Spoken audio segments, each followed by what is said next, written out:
Eto, magdadive tayo. Samahan nyo kami ni Ramil at ang aking bisitang si Mitch. Papasyalan natin yung isa sa pinakamagandang dive set dito sa Anilao. Yung tinatawag nating Kirby's Rock. Tawag ko yung aking mga bangkero. Ayan, naglalayag na kami. Pupunta na kami sa Kirby's Rock. Ayan, napakaganda niya. Okay, let's go na. Lubog na tayo. Eto na, lumulubog na kami. At ito ay paborito ko dahil sa napakaganda nito. Maraming marine life. Maraming isda. At ito ay merong dalawang tinatawag na pinnacle rock, no? Yung patong patayog, no? So, ayan ako. Lumulubog na kami. Yung kasama kong dalawa, yun. Bilis nila, nasa malalim na sila. Ayan. So, kapag ito ay napuntahan ninyo, ay talagang maakit kayo, malilibang kayo. Kasi marami siyang marine life, no? Lalo na sa mga photographer. Isa ito sa mga paborito naming puntahan kapag kami ang ganda ng camera. Kung papansinin niyo, padilim yung ilalim kasi lumalalim siya. Tininan mo parang hindi ako lumulubog eh. Oh.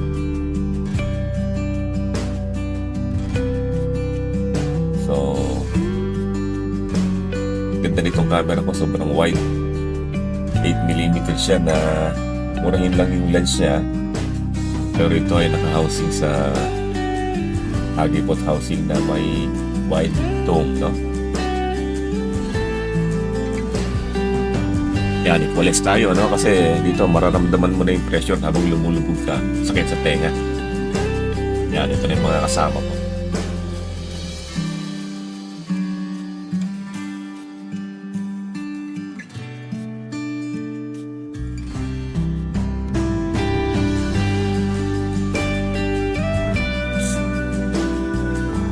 Parang medyo may konting agos dito sa aming lahat.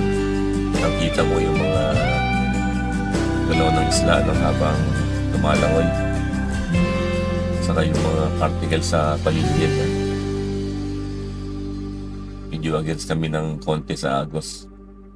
Ayan, yung matayog na pinnacle rock. Yan yung unang bato ng Kirby's Rock. Normally ito ay magandang lugar para sa mga deep dive, sa mga specialty, sa mga advanced diver. Ito nga ginagawa yung aming deep dive portion ng advanced open water diver course. Ito naman yun yung pangalawang pinnacle rock. Ayan, at sa tabi niyan makikita nyo yung isang batong maliit, no? Nandyan yung pygmy seahorse na kulay dilaw. Meron diyang maliit na sipan sa may kaliwa. Ayun, nasa ibaba siya. Pagka malinaw ang mata mo, madalim siya makikita. Kasi sobrang liit lang ng pygmy seahorse, pero napakaganda niya. Tapos ibabaw niyan, ito, ikutin natin itong pangalawang bato.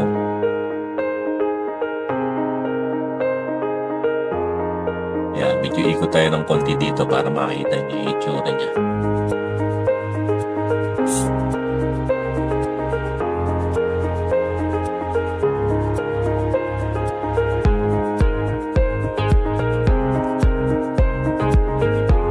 Yan, ito yung pangalawang bato na matayog din ito. Mapapansin nyo, nagkukulay yellow-green siya, no? Kasi marami niyang nakakapit na mga sea cucumber. Kala nga namin nung una, mga nudibranch, yung pala mga sea cucumber siya, yellow sea cucumber.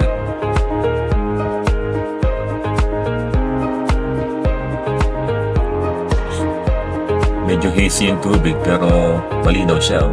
Titingnan niya, napaka linaw niya.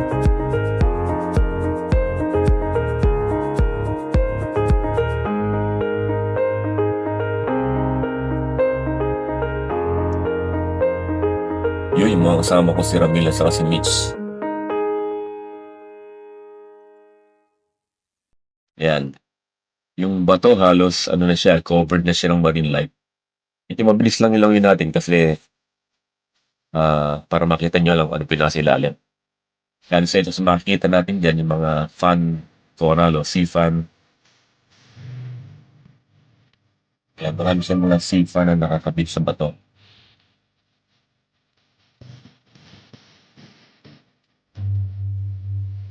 Kaya maya ng konti, saglitin natin yung ilalim para makita niyo kung gaano ganda yung ilalim nito at ano yung pagkita. Pero ang ganda ng Gorgonian Florals, grabe. Topping sifan, mga butterfly fish. Sobrang ganda rin nitong mindset na ito.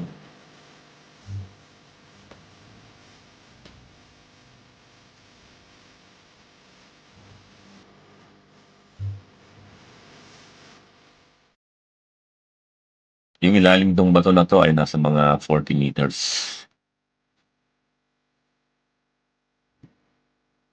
Yan. Pasyalan natin yung ibabaw, ano ba yung nasa kababawan nito.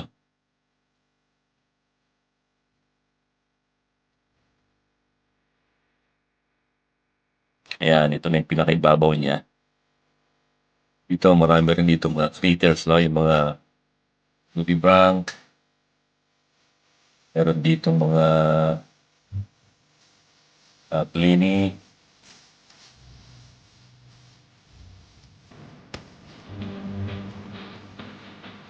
Yan, meron siyang sponge o tube sponge. Yan, ang anemone na merong nemo, bahay ni Nemo. Isang na rin yan yung tinatawag na crab, porcelain crab. Actually, ito ay maraming secret itong lugar na ito. Kung pagbabi ka, tumratad ka,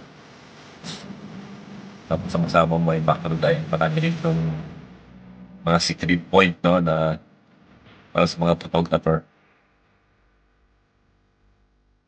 Yan, ito yung pinakatuktok niya. Kasi siguro mga, ano to, mga 18 meters itong tuktok na ito o 20. Yan, yung mga rhinoid, mga red-tooth triggerfish. Yan, dito meron ditong bahay ng Pliny na ganda, no?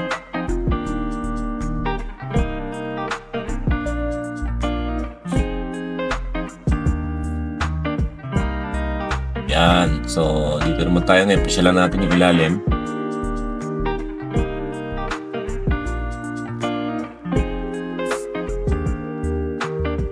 Yan. Padilim na uli tayo, no?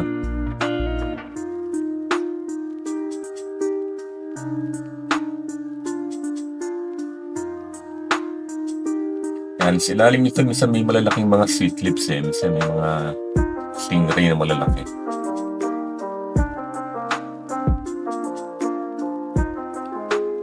Angelfish minsan meron ka makikita rito.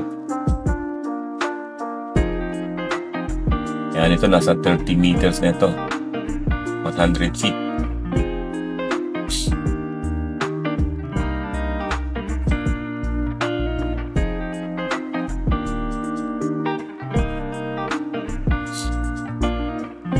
Yan, ito nasa 40 meters na ito. 120 feet.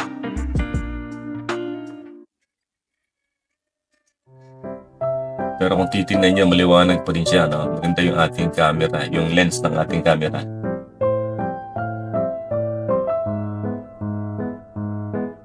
Super wide na, super liwanag.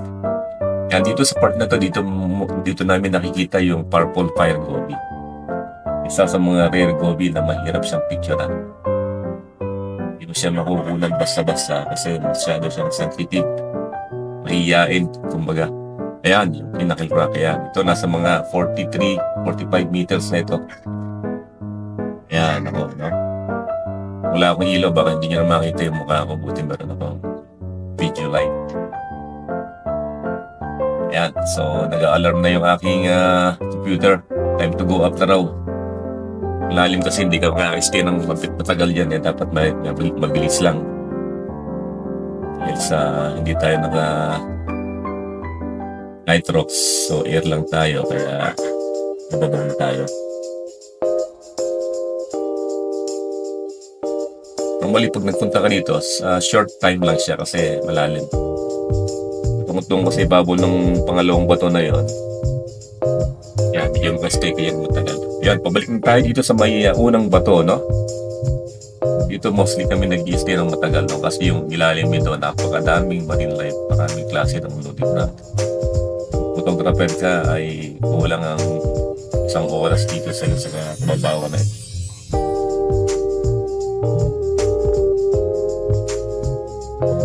Yan, ito na yung unang bahagi ng unang bato. Dito namin nakikita yung tiger nudie. Ayan, seashell, oklang. Yan, or yung sea cucumber, yellow cucumber.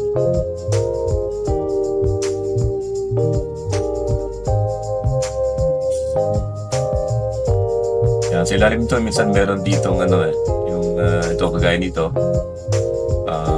pufferfish, no? It's a giant pufferfish. Ito rin namin nakita yung twin spot lionfish. Tapos minsan meron ditong comet fish.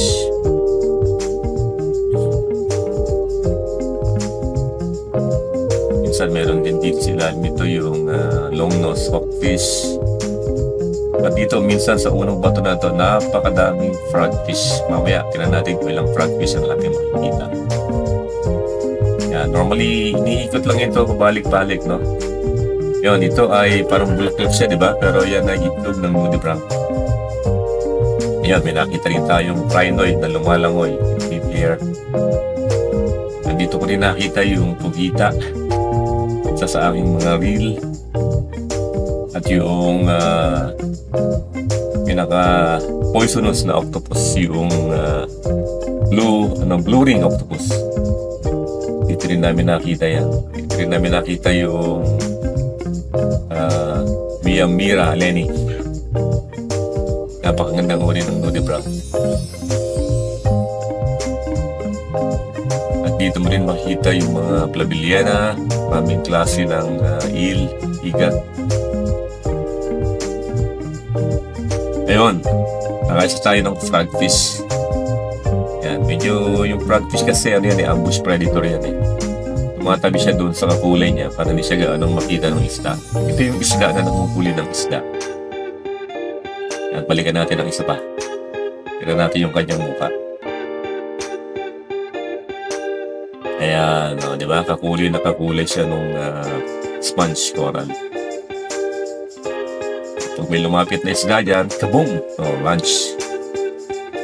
Aking kasama si Ramil, yung aming staff sa resort, Slow Water Sports. Yan, balikan pa natin isa pa. Medyo bitin ako eh. Yan.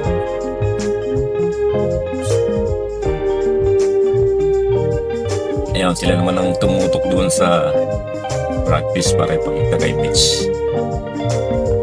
Yan, medyo mababo na tayo. Normally, ang dive is simula kang mula sa malalim, then pababaw ng pababaw. Yung magandang profile na para maganda sa katawan natin.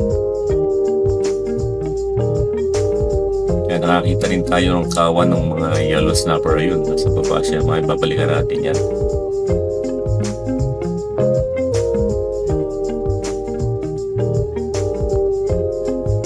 Marami din dito yung mga scorpion fish na nakadapo sa ibabaw ng mga elephant eel,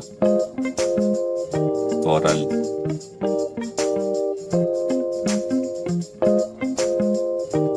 Yun yung pins ko. Yan, ikutin pa natin ito. Yan. Yun, mga yellow snapper. Itong maganda sa diving yung experience mo eh. Para kang nasa loob ng isang malaking aquarium. Kaya maraming na-addict talaga mag-dive. Simulan mo maging diver, iba na tumigil. Kasi yun lang makakita ka ng isda sa isang maliit na aquarium, tuwa ka na, masaya ka na. Tanggal lang yung stress mo, lalo pa kaya dito sa nandoon ka sa loob ng isang malaking aquarium o nasa ilalim ka ng dagat. Hello! Ayan.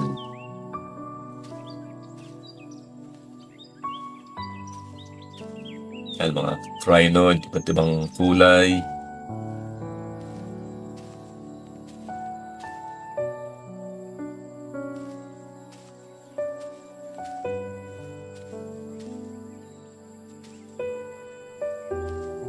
Yan, medyo itutok natin ng konti sa wall. Yan, kung mapapansin nyo yung kulay niya, lumilino siya kasi mababaw na siya. So, yung naka-custom white balance kasi tayo. Yan, balikan natin yung yellow snapper. Yan. Medyo lapitan natin sila para mas makita natin ng ganda.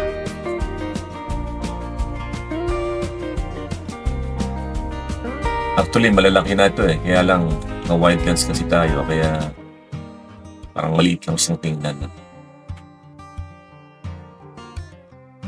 Yan.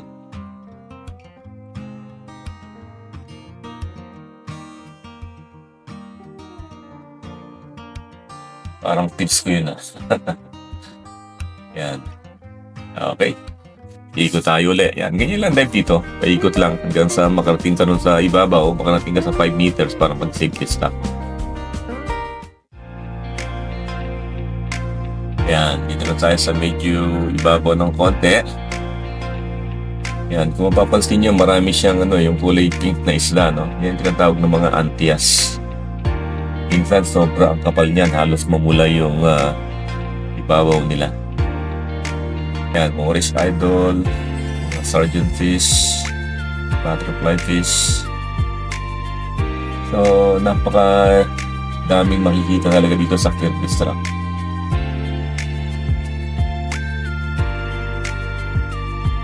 Pangalang Kirby's Rock ay galing sa isang diver na nagpangalan dito, no? Pangalan niya ay Kirby. Sabi nila ay isang American diver daw yun, pangalan sa kanya. Ngayon ay Kirby's Rock.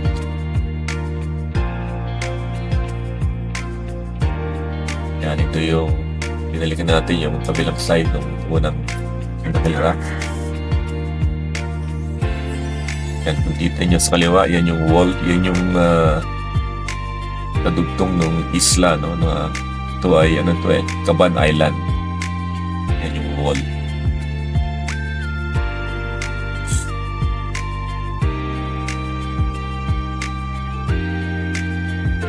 So, parang isang frogfish lang na nakita natin eh. Normally, nakikita dito 2 or 3 frogfish.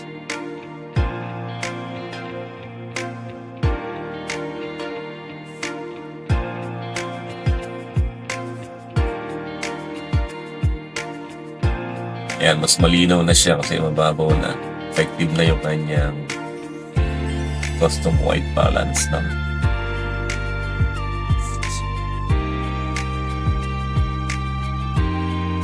Grabe, sobrang ganda.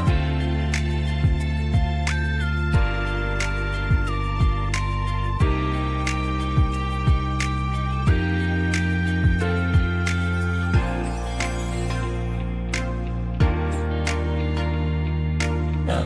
Lapitan natin ang mas malapit pa para makita niyo yung ganda ng pinakatak nito. Ayun, may nakita akong mga seaweed, no? Nakakain yun, kaya lang hindi natin pwedeng kunin kasi nga diver tayo. You cannot take anything, no? You can only take picture or video, but you cannot take anything from the dive or from the dive site. Ayun, yung mga kasama ko nasa malalim pa sila. Okay. So parang medyo may konting kuweba rito. Sa loob niyan, maraming dyan minsan maraming mga igat.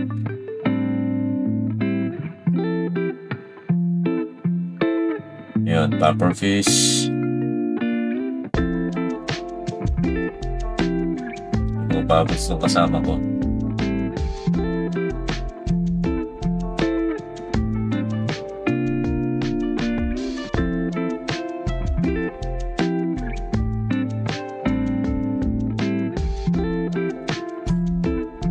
Yun.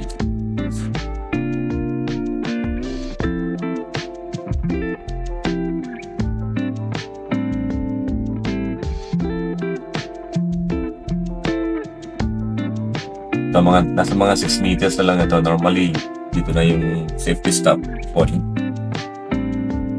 Safety stop ay bago ka umangat para maging conservative diver ka o additional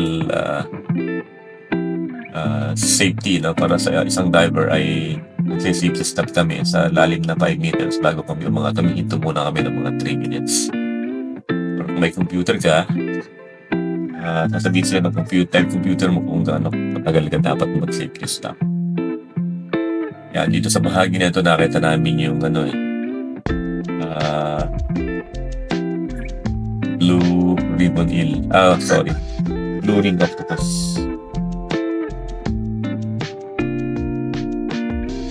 Yan. Medyo ikutin natin ng konti yung banda doon. So, kung may agos minsan, ito kami nagtatago. Hindi dyan sa ilalim din, ha? Yan. Dito, ayan. Sa ibabaw nito. Yan. Kasi nakakanlungan niya yung agos. So, safe kami dito. Kami nagtatago pag may agos. Dito rin kami nagsisafety stop. Yan.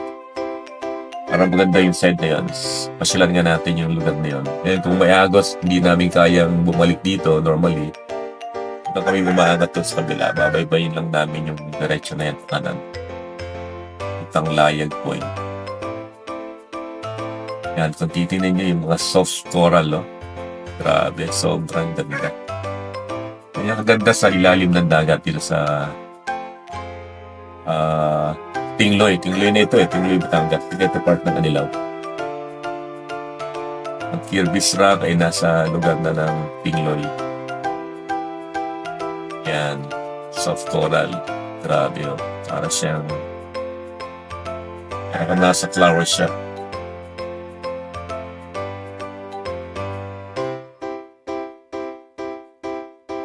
Yung naganda kasi sa pagiging diver, anytime mag-dive ka, pero kung makikita, lagi something new.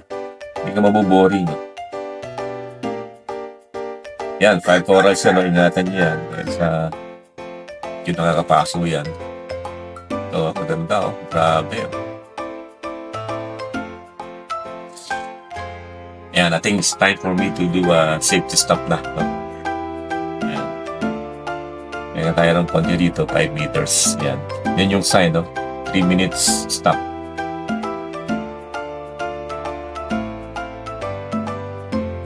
So, dito, tatawag natin off-gassing, Under pressure ka pa rin, pero nababawasan yung dami ng nitrogen mo sa katawan. Nag-dive ka kasi, na-absorb mo yung nitrogen, So, additional, conservative lang sa pagiging diver. Yun. Okay, nasa yung mga kasama natin. Tignan natin kung it's time to go up na ba. Yun. Mga tanga, yung aking mga kasama. Okay, salamat ng marami sa inyo sa pagsama nyo sa akin sa Kirby's Rock. Sunod nating pupuntahan ay yung Darilaot. So, abangan nyo yung mga susunod na video. Kung umabot ka rito sa part na ito, mag-subscribe ka na rin para makita mo pa yung mga susunod nating video. Subukan natin i-feature lahat ng dive site dito sa Anilaw, Tingloy, Mabini, Batangas. Ang gamit ko nga palang bangka ay ang Marian Joy, ni paring Jimmy Sidulio. Okay, see you soon for more video. Bye!